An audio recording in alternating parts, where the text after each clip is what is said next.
Yeah, so then we do fire training. It mimics the way they'll be running around on a football pitch. They'll be sprinting for a bit, and then they'll be jogging for a bit, and they might walk around a bit depending on where the ball is.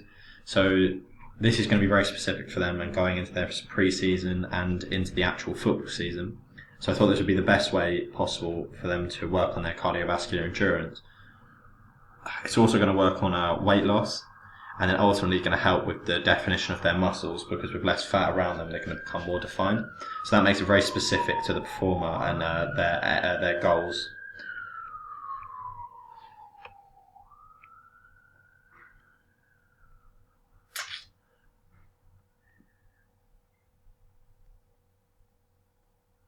For session 3, I did circuit training. So for their circuit training, for session 3, I did circuit training. This is going to work on muscular endurance and muscular tone, and hopefully go with the other things to lose body fat. For the warm-up, it's just 400 or 600 meters, a few pull-aparts, shoulder rotations, front and back, hip rotations, one-footed toe raises, one-legged hops over mini hurdles. So that's a bit of ankle prehab and general full-body warm-up. So that's going to be specific to the session, as it's going to be a full-body session. So it's a circuit training session. It's going to consist of 6 stations, and it's mainly going to be working on muscular endurance. So the first one is medicine ball wall chucks. So for this, he'll get a medicine ball in one hand and he'll chuck it at the wall as hard as he can. He's got to alternate hands each time. So that's going to work with muscular endurance and power through his chest and shoulders. Then he's going to do a weighted plank of 10 kgs, which will work on his abdominal core, like his core strength, and his muscular endurance in his core. Then he's going to be doing med ball slams, weighted Russian twists, the ropes, so that's going to be working in his shoulders more, and then a V-sit. So these are all ways of working on muscular endurance to improve muscular tone. He needs to do 45 seconds per station, and increase the time of each station to a minute in weeks 3 and 4, and then a minute and 15 seconds in weeks 5 and 6. So that's how I added the progressive overload. This should help reduce tedium. The way this would help reduce tedium and be continually interesting is because it's circuit training. There's different exercises. You're going around in the circuit, then you get some rest. So you only have to maintain concentration for a very short period of time, and then they get a rest, and then they can do it again. So the reason I chose these exercises because I've used fartlek training already, and I've used weight training. So that's improving his power and strength and his cardiovascular endurance. This now taps into his muscular tone. That's going to help be specific to him and help him improve all 3 of the aims that he wanted. The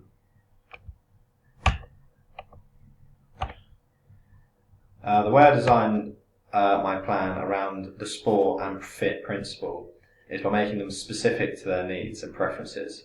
For client 1, I made his session 3 similar to that of a rugby pre-season session. So it's something he's used to. He would have done a lot of them before, and he'll probably like the fact that he's used to doing that sort of work. It also aids the progression of his targets, so that's again specific to him because he wanted to improve his muscular tone, and his cardiovascular endurance. I did the same for client 2, as they're a footballer, and made his session 2 fartlek training, which is an ideal way of training method for an invasion sport due to the change in intensities. It also mimics the duration of the game throughout. Mimics the duration of a game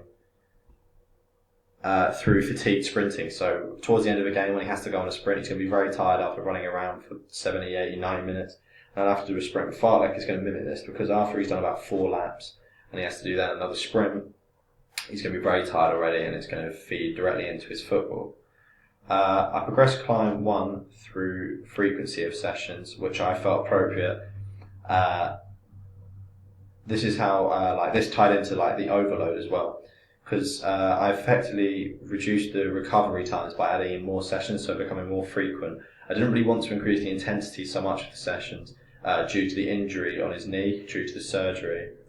And so therefore increase the increase the overall intensity of the whole program by adding more sessions.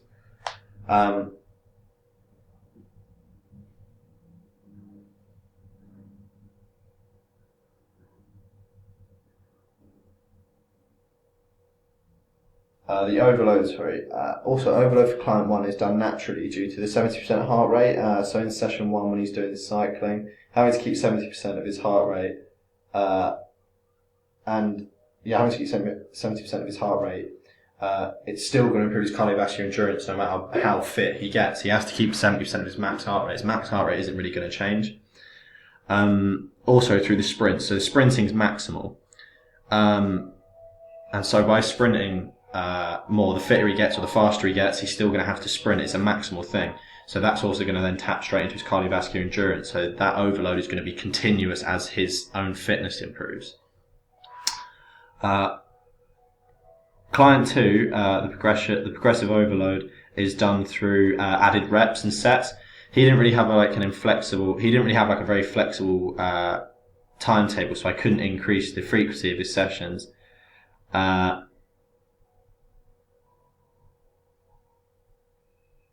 Improve the frequency of his sessions because it just didn't allow for it. So I had to include not really the frequency, but more just the intensity, and hope to improve his fitness through that. For client 1, I increased the frequency of the sessions. By increasing the frequency of the sessions, it will prevent reversibility. And the other way reversibility is avoided is through gradually increasing the intensity. So, like, not increasing the intensity in the sessions too much, because of his knee. And so that's why I use cycling and swimming, and that will reduce his chances of injury and therefore allow him to train more often and not have to stop. Because if you stop training, you will naturally get some reversibility. As I said before, with client 1, I've tried to avoid tedium by adding in new sessions every other week, and as well as making the sessions have very different aims and very different stimuli in each session. So using things like cycling and then swimming and then sea swimming and then doing sprints and circuit training. They're all different things, so he's not doing the same stuff in each session. It's new stuff all the time.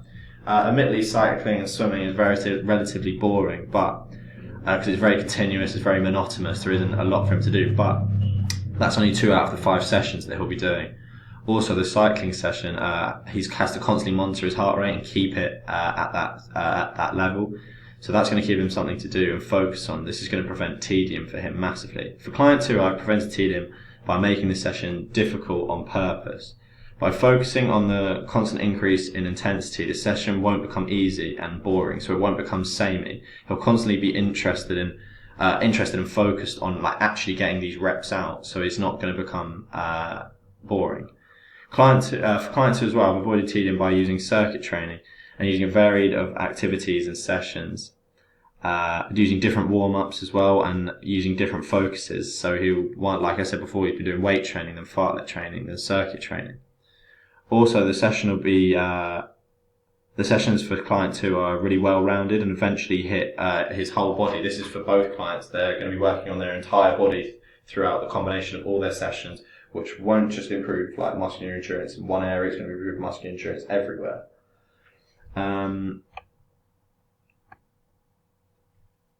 All of clients' 2 sessions had to be done on the afternoons. They had a full-time job and they couldn't really do any mornings. They also had football loads, and this is due to having football all the time and a full-time job. So realistically, they could only do 3 sessions a week. Therefore, overload came from session-specific stuff.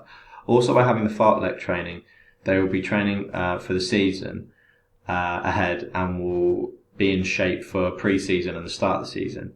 Most of the sessions I did for both clients, I didn't have a specific time constraint on them. They were usually down to how long it took for them to complete set activities. The reason I did this is because both clients have busy schedules and so should push themselves to finish quickly. This will keep the intensity high.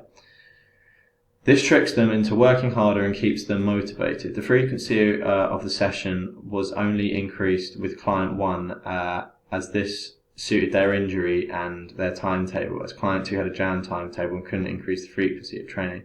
But the reverse of this was that client 1 had an increase in intensity. Client 2 had the increase of intensity, whereas client 1 didn't have an increase in intensity as much, apart from the pool swim.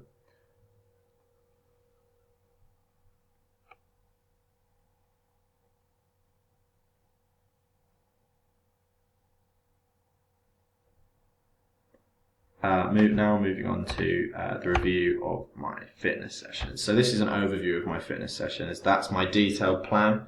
It gave me the general floor layout of how the circuit was going to go.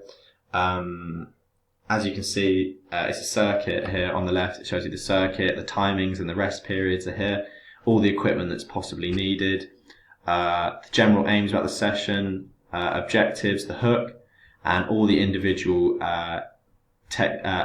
activities with correct technique and everything about that. So, and the alternate ways, so the alternate activities. If someone can't do something, all the information is on here. Right then, to start with, I did. I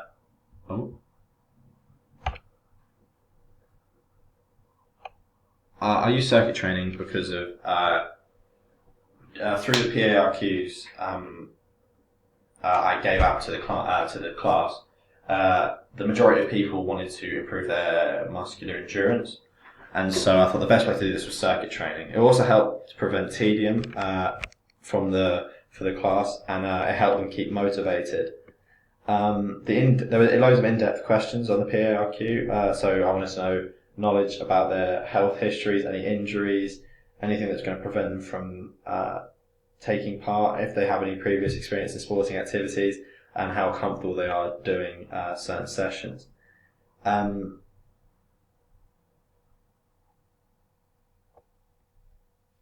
So I also had to do a risk assessment.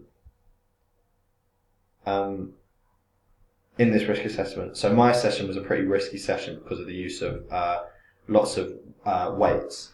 So transporting the weights around had increased risk. Using the weights themselves, so using them wrong can induce muscular strain. Dropping them can contribute to broken bones, etc., etc. But generally, I moderated the risks quite well. No one was injured in my session, and everyone generally had a good time.